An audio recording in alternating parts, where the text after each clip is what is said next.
오늘 하나님의 말씀은 우리 신약의 말씀 요한복음 4장의 말씀 보도록 하겠습니다.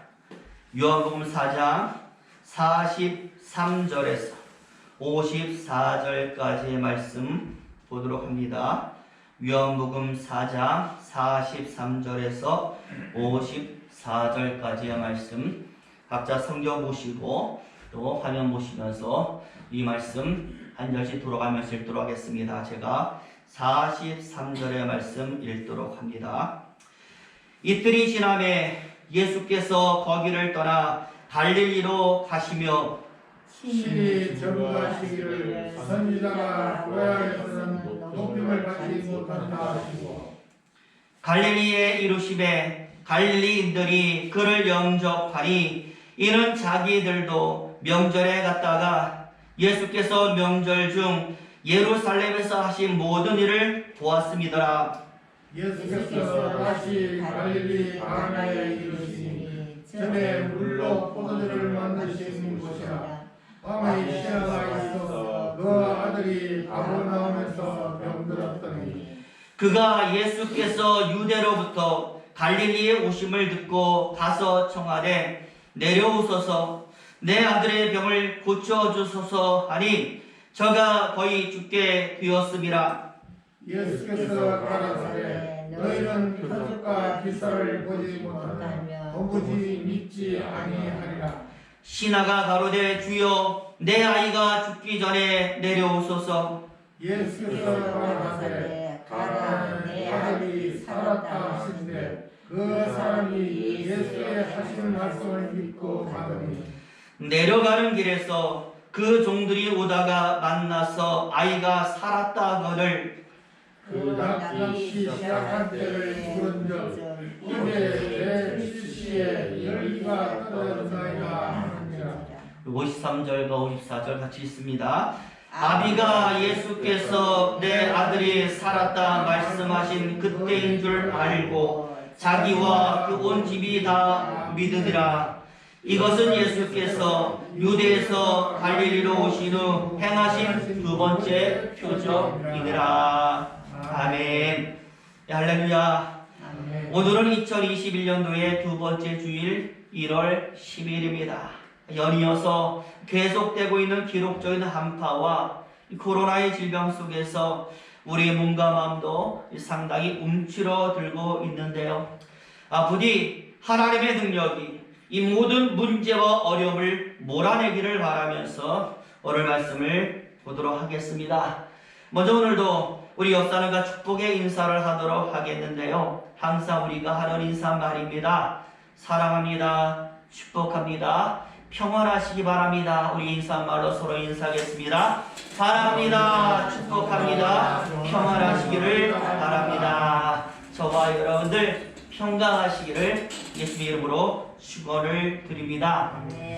미국 신문이나 잡지 같은 것을 보면 부모와 자녀들과 관련해서 여러 가지로 통계를 내고 있는 기록들을 우리는 심심찮게 볼 수가 있습니다.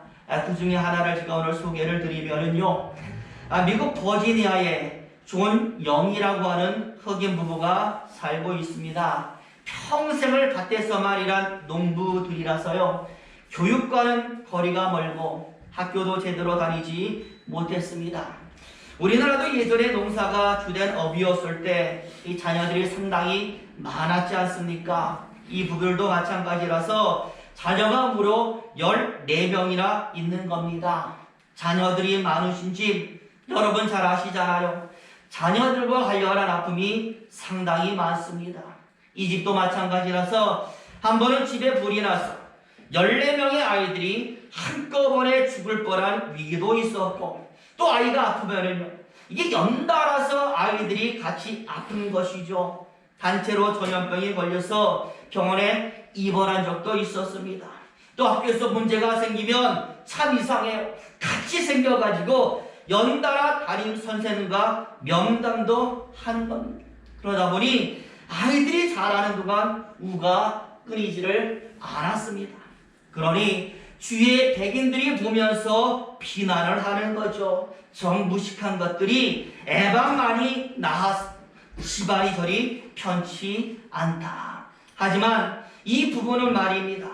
비록 교육을 못 받아서 아는 것은 많지 않았지만 신앙심은 누구보다 깊었습니다.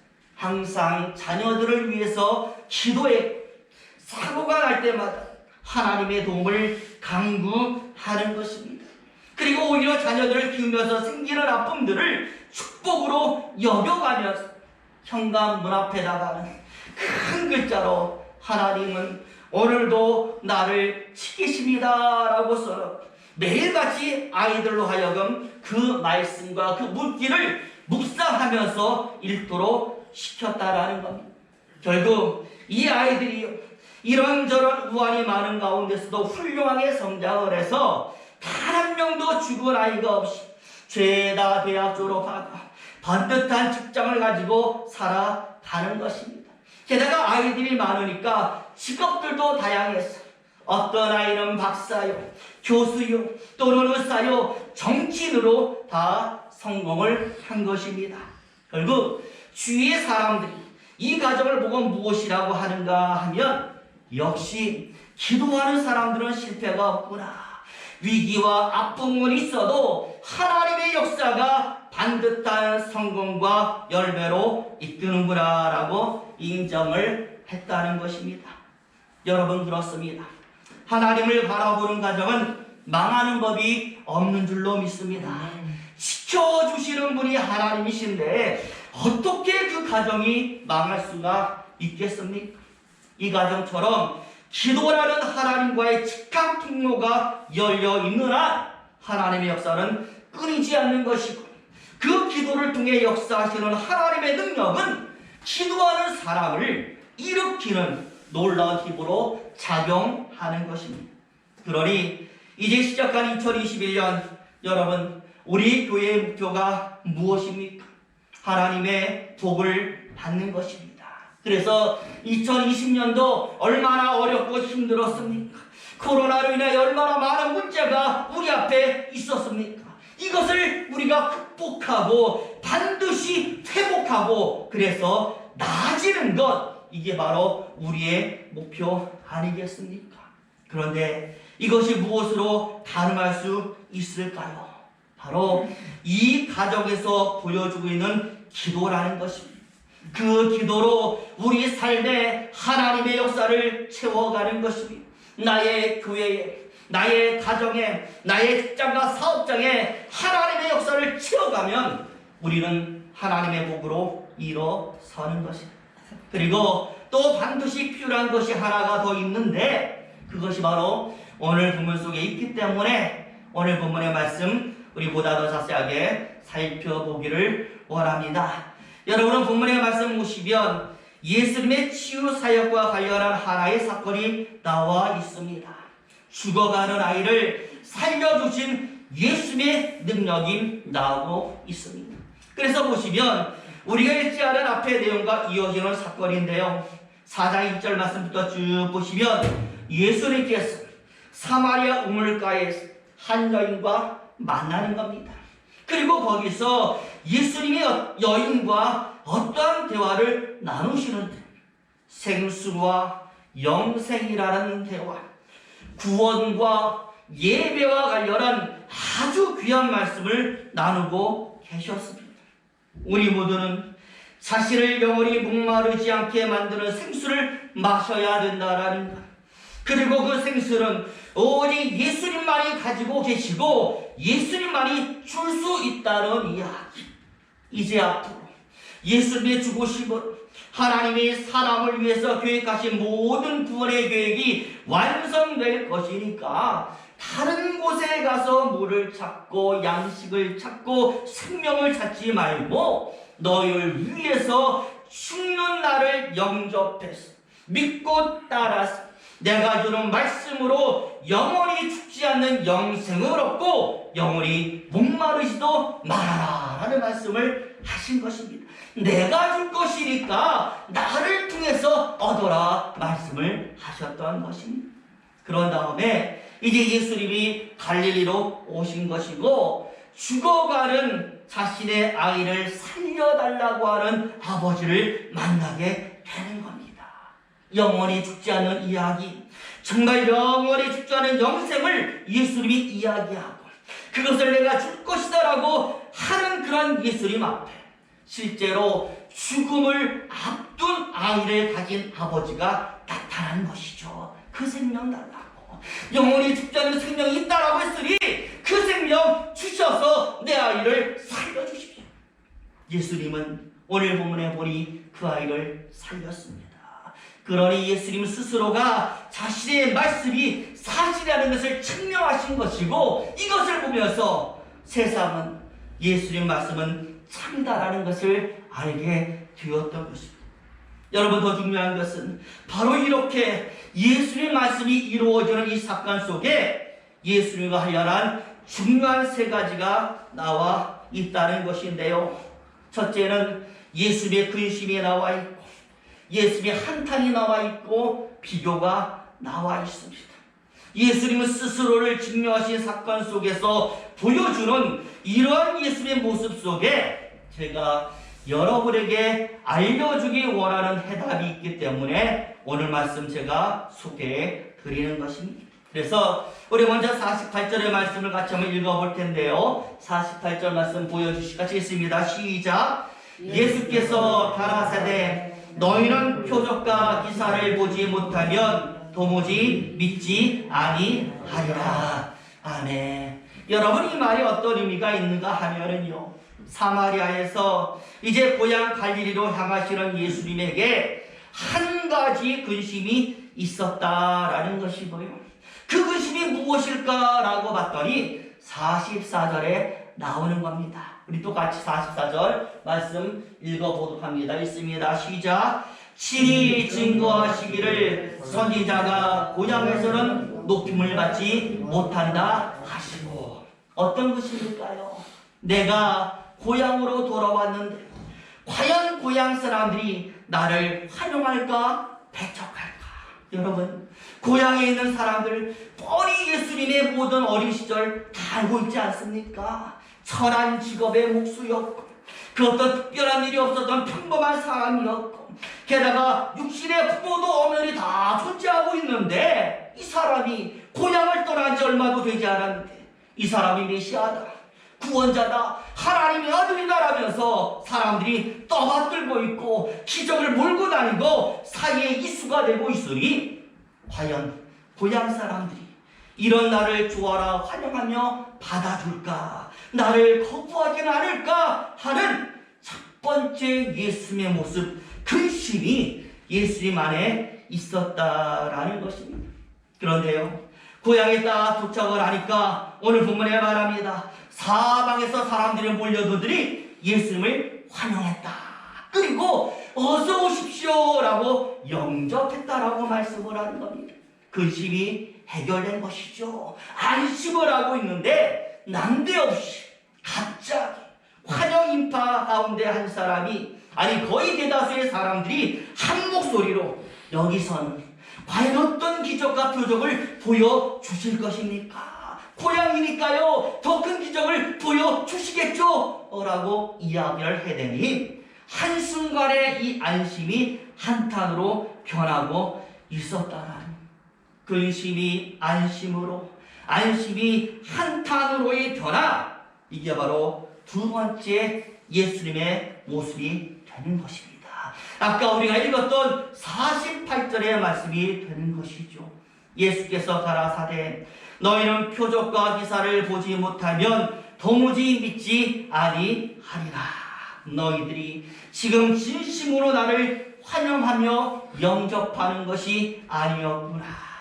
명절에 예루살렘에서 내가 행했던 기적과 능력과 표적을 보고 너희들이 나를 환영하는구나. 조금 더 과격한 표현을 사용해 보면은요, 이놈의 유대인들은 기적과 표적을 보여주지 않으면 그 강팍한 마음에서 믿음은커녕 도무지 나를 인정하지 않는구나 라면서 예수님이 한탄을 하셨던 것입니다. 기적과 표적이 없으면 믿지 못하는 사람들의 습성, 눈에 뭔가 보여야만 믿는 사람들의 모습. 그런데 바로 그 순간에 여러분, 무엇이 나타난 것입니까? 바로 오늘 본문의 주제, 죽어가는 아이의 아버지 헤롯의 신하, 그 사람이 딱 등장을 하더니 내 아들이 죽어갑니다. 예수님 내 아들을 살려주세요 라면서 등장을 했던 거예요.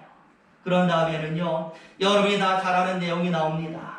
예수님 말씀하시기를 내 아들이 죽지 않았다, 살았다 라고 말씀을 하셨고, 아이 아버지는 확인도 안 해요. 그저 단지 예수님 말씀만 믿고 그 길로 돌아가서 보니 아이가 진짜 살았더라. 저와 여러분, 난데없이 오늘 요한이 바로 이 사건을 이 자리에 등장시킨 이유가 무엇이겠습니까? 단지 순서가 그렇기 때문에 이것을 기록했을까요? 아니라는 것. 비교하기 위해서 등장을 시킨 겁니다. 도무지 믿지 못하는 유대인들과 기적과 표적이 없어도 말씀만 듣고도 믿음을 보여준 이 신하, 마지막으로 세 번째, 비교하는 것입니다.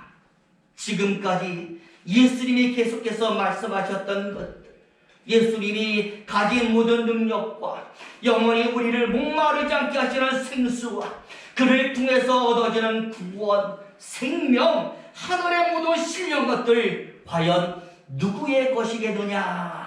기적과 표적을 보아야만 열광을 하는 너희들의 것이겠느냐?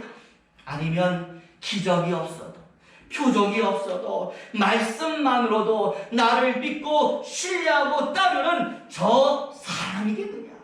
여러분, 답이 나오는 것 아니겠습니까? 결론을 지어 보여주고 계셨던 것입니다. 말씀만으로도 충분히 예수님을 잘 따르며 사는 사람들, 그들이 하나님의 모든 것을 소유하고, 그렇기 때문에 하나님이 예수님을 통해 주신 말씀 안에 우리의 모든 답이 들어있다는 것을 오늘 요한은 보여주었던 것입니다. 어떤 사람이요, 공원에 산책을 갔습니다. 그런데 이 공원 한 모퉁이에 10살 남짓한 남자아이와 어머니처럼 보이는 한 여인이 아주 재밌게 놀고 있는 모습이 눈에 보인 거예요. 가까이 가서 보니까 아이는요, 새총을 가지고 조금 멀리 떨어진 유리병을 맞추는 놀이를 하고 있었고, 어머니는 그 옆에서 작은 돌멩이를 주면서 응원을 하는 것입니다. 잠시 멈춰서 구경을 하는데요, 참 이상해요. 살다 이 아이처럼 새총을 못 쏘는 아이는 처음 본 거예요. 쏘는 새총이요, 관역인 유료병 근처는 가지도 못하고 중구난방, 위로 가면 다음에는 아래로 가고, 오른쪽을 갔으면 다음에 왼쪽, 여기저기 계속 왔다 갔다 중구난방으로 새총을 쏘아야 되니까 어머니 되는 여인에게 이 남자가 물어봅니다. 부인, 아이가 새총을 쏘는 방법을 잘 모르는 것 같아요. 제가 너무 안쓰러워서 그러니까 좀 가르쳐보면 안 되겠습니까? 아이의 어머니가요, 웃으면서 대답을 하는데, 감사합니다만 괜찮습니다. 우리 아이는 앞을 보지 못해요 라고 하면서 아무렇지도 않게 대답을 하는데요, 질문을 하는 이 남자가 굉장히 죄송스러워지는 거예요. 그래서 또 조심스럽게 말을 하죠. 앞도 못 보는데 왜 아이에게 새총을 쏘게 하시는 것입니까? 아이의 어머니는요, 당연한 듯이 이렇게 말을 합니다. 다른 애들도 그렇게 놀잖아요. 앞을 못 본다고, 할 수 없다고 그냥 있는 것보다는 이렇게라도 해보는 것이 더 중요하지 않겠습니까? 우리 아이에게는요, 성공보다는 한 번이라도 더 해보는 것이, 시도조차 못해보고 포기하는 것보다는 한 번이라도 해보게 하는 것이 더 중요한 시험과 교육이 될 것이라고 저는 생각을 합니다. 그러니 여러분, 이 남자가 얼마나 부끄러워졌겠습니까? 더 놀라운 것은요, 아이가 쏘는 새총의 방향이 점점 유리병에 가까이 다가가는 거예요. 그리고 결국 저녁이 되니까 유리병이 명중하여 유리병이 깨지는 소리가 났다라는, 앞이 안 보여도 계속해서 시도하니까 성공을 한 것입니다. 여러분, 마찬가지입니다. 하나님의 말씀이 능력이고 좋다라는 것은 우리만 아는 것이 아닙니다. 세상도 다 알고 있고 믿지 않는 사람은 더 잘 알고 있습니다. 하지만 그들과 우리의 차이점이 무엇이겠습니까? 그들은 아는 것으로 그치지만 우리는 그것을 실행하면서 살아간다라는 바로 이것이 차이가 아니겠습니까? 살아가는 하나님의 말씀을 실행하며 사니까 하나님의 역사는 성도에게 나타나게 되는 겁니다. 앞이 보이지 않는 이 아이도 시도하면 성공하는데 우리 없이 충분히 말씀이 가진 능력이 나타나게 되지 않겠습니까? 우리 저와 여러분, 2021년 우리가 하나님의 복과 은혜 속에 사는 방법은 하나님의 말씀 속에 있는 줄로 믿습니다. 말씀만으로 충분하다는 사실을 반드시 기억하시면서 하나님의 말씀을 붙들고 기도하고 그 말씀의 성취를 믿고 선언하고 하나님 이 말씀처럼 나에게도 이루어 주소서라고 그 말씀을 품고 묵상해 가면 분명 우리가 품고 있는 소원이 실상이 되어서 우리 앞에 실현될 것입니다. 2021년 충분히 많이 기도하시고 충분히 많이 말씀을 가까이 하시기를 예수 이름으로 축원을 드립니다. 기도하겠습니다.